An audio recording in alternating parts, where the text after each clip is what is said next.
Yes. जरा आपका दांत देखें कम से कम।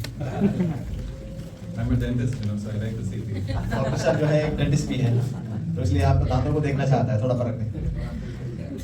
Okay, you're not brushing your teeth. सब ब्रश करते हैं, मुझे लगता है। Thank you, Jesus. Hallelujah. It's the word of God.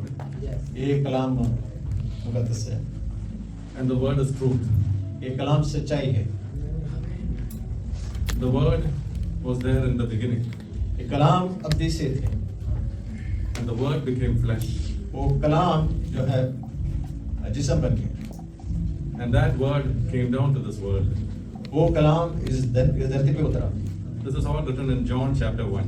ये सारे जो है कलाम यूहन्ना का इंजील उसमें पहला किताब में लिखा, पहला बाब में लिखा है। And that word came as flesh, as a Jew born in a Jewish family. ये जो कलाम उतरा है और वो देख बना है, वो जिस्म बना है एक यहूदी फैमिली में। The word says he came to his own, but his own did not accept him. They rejected him. कलाम ये कहते हैं कि वो अपने लोगों में आया, लेकिन अपना लोग उनको ठुकरा दिया। They wanted to crucify him. They did not accept him. वो उनको सूली पे, क्रोस पे चढ़ा के उनको मारना चाहते थे, उनको अपना जीवन में उनको पसंद नहीं करते थे। And then John chapter 1 says, but all those who received him and believed in his name, he gave them the rights to become children of God, sons of God. और आगे ये लिखा है, जो कोई उन पे ईमान रखा है, उनको अपना बेटा बनने का अधिकार दिया है और खुदा का बेटा माना गया है। If you look at the people over here, they will say the Jews did not receive him, but the Muslim world says we received him. He is our prophet. आप दुनिया से पूछें, जो यहूदी लोग कहते हैं, जो दूसरे लोग कहते हैं, यहूदी लोग यीशु मसीह को अपना नहीं माना, उनको ठुकरा दिया, लेकिन जो इस्लाम जो लोग कहते हैं, हमने उनको नबी माना। But receiving Jesus, he said, if you receive, you will become sons. But receiving as a prophet, you don't become son. आप यीशु मसीह को रिसीव करेंगे तो आप उनका बेटा बन सकते हैं। अगर उनको नबी करके अपनाएंगे तो आप बेटा नहीं बन सकते। So it is important what you are receiving Jesus as. He is the word of God, and what is that word of God you are receiving? आप यीशु मसीह को कैसे अपनाएंगे, जो कलाम का जरिए से है या कुछ और है। अगर कलाम का जरिए से है तो आप उनका बेटा बन जाएंगे। He is the son of God. वो खुदा का बेटा है। But the people here will say he is not son of God, he is a prophet. लेकिन दुनिया कहेंगे वो खुदा का बेटा नहीं है, एक प्रॉफिट है, यानी एक नबी है। So they say there is nothing like father, mother, son. Jesus is only prophet. Jesus is not son. वो ये बताएंगे बाप, बेटा, बीवी कुछ नहीं है, यीशु मसीह एक नबी है। But we understand from the word of God that Jesus is the son of God. लेकिन हम जो है कलाम से ये समझते हैं और यकीनन ये हम विश्वास करते हैं, यीशु मसीह खुदा का बेटा है, वो कलाम भी है। So Jesus Christ, the Son of God, became Son of Man, so that we, sons of men, can become sons of God. यीशु मसीह खुदा का बेटा है, जो कोई उन पे विश्वास करेंगे, हम खुदा का बेटे बन जाएंगे। So when did Jesus become the Son? Was he the Son from the beginning? यीशु मसीह पहले से अब्दी से जो है खुदा का बेटा थे। It is given in Hebrews chapter 5 and verse 5. इब्रानियों का किताब उसका 5वीं आयत। Can you just read something and read आप it कोई in पढ़ेंगे your उसको language? जल्दी, बहुत जल्दी। Verse 5. इसी तरह मसीह ने भी सरदार का होने का आजाद खुद ही अपने आप को नहीं दिया, बल्कि खुदा ने उसे कहा, तू मेरा बेटा है, आज तू मुझसे पैदा हुआ। आज तो मुझसे पैदा हुआ। So there was a day called today when the Father आज का एक दिन रखा है, वो आज का एक दिन के लिए खुदावंद कहते हैं, आज है वो दिन जो तुम्हें उसके लिए बुलाया गया, बेटा बन के बुलाया गया। The Bible says that Jesus is the Lamb of God who was sacrificed before the foundations of the world. तो कहने का मतलब ये है, यीशु मसीह एक मेमना है जो अब्दी से पहले उनको बलिदान हमारे लिए दिया गया था। So when he came to this world, he became flesh. But before that, there was a day when he agreed to be the Son, and the Father agreed to be the Son's father. यीशु मसीह जिस्म में एक दिन पैदा हुआ है, लेकिन उससे पहले अब्दी से पहले उनको उसके लिए तैयार किया गया था। In Hebrews chapter 10, verse 5, इब्रानियों की किताब उसका 10:5 में जाएंगे। इसी कारण वह जगत में आते समय कहता है कि बलिदान और भेंट तूने ना चाही, पर मेरे लिए एक देह तैयार किया। yes, did you understand? He said, you have prepared a body for me, here I am to do your will. कहते हैं मेरे लिए एक जिस्म तैयार किया गया है तुम्हारा इच्छा पूरा करने के लिए। So the Father's will was that there will be a lamb who will be sacrificed, and that they agreed between them. The Father, the Word, and the Holy Spirit, they agreed. A body has been prepared, and the Word said, here I am to do your will. तो वहां पे ये आपको समझना जरूरी है, खुदावंत, बेटा और कलाम ये तीनों मिलके एक एग्रीमेंट बना था। कहते हैं मैं जो मेमना है बन के इस धरती में आएंगे और हमारे लिए बलि देंगे और उसके जरिए से लोगों को उतार देंगे। The Father, the Word, and the Holy Spirit. Father, बाप, बेटा और कलाम। Not better, the Word. That time he was the Word. He has not become the Son yet. Kalam. Kalam is the Word. So the Word is agreeing to become the flesh. At that time, the Word becomes the Son. वो कलाम जो है उसमें agree किया है खुदा के साथ, तो बेटा बन के पैदा होने के लिए। So that is how Father, Son came. ऐसा जो है पिता का बेटा बना और खुदा और बेटा बना।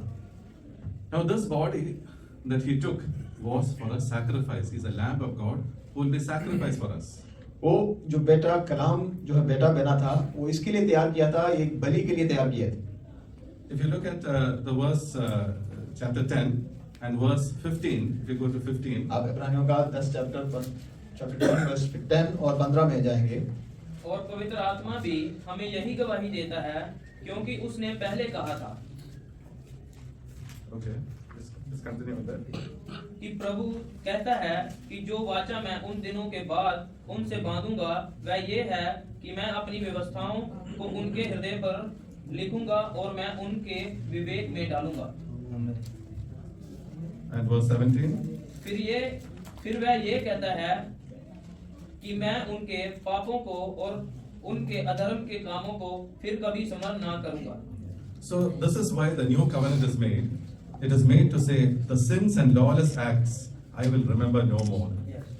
That is verse 17. 17 में ये कहा Their sins and lawless acts I will remember no more. उनका पापों को उनका जो कामों को मैं याद नहीं रखूंगा। In the same chapter, earlier it is telling, in verse 5 where we saw, it is written, a body you prepared for me, with burnt offerings and sin offerings you were not pleased. Because those were the offerings of animals, God was not pleased. जो पशुओं का जरिए से बलि चढ़ाता था और उनका जो मांस को जो है खुदावंद पसंद नहीं करते थे। But when Jesus' body was being sacrificed, he's saying, I will remember their sins no more.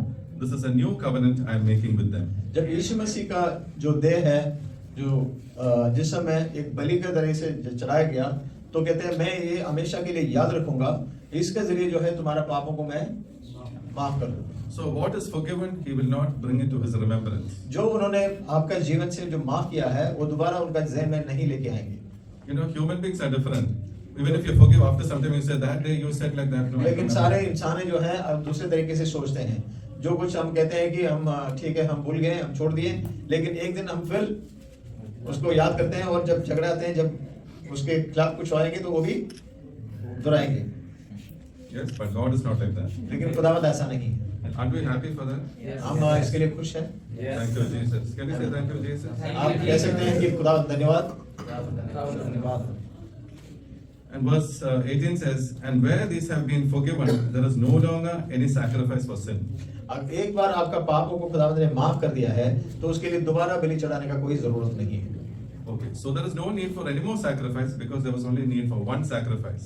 That sacrifice was the body of Jesus. क्योंकि यीशु मसीह का एक बार बलि चढ़ाने से जो आप लोगों को जो भी पाप था जो भी गुनाह थे वो सारे खुदावंद ने माफ कर दिया और दोबारा उसके लिए कोई बलि का जरूरत नहीं है। But God is still asking us to do something. लेकिन खुदावंद एक हमसे कुछ मांगते हैं।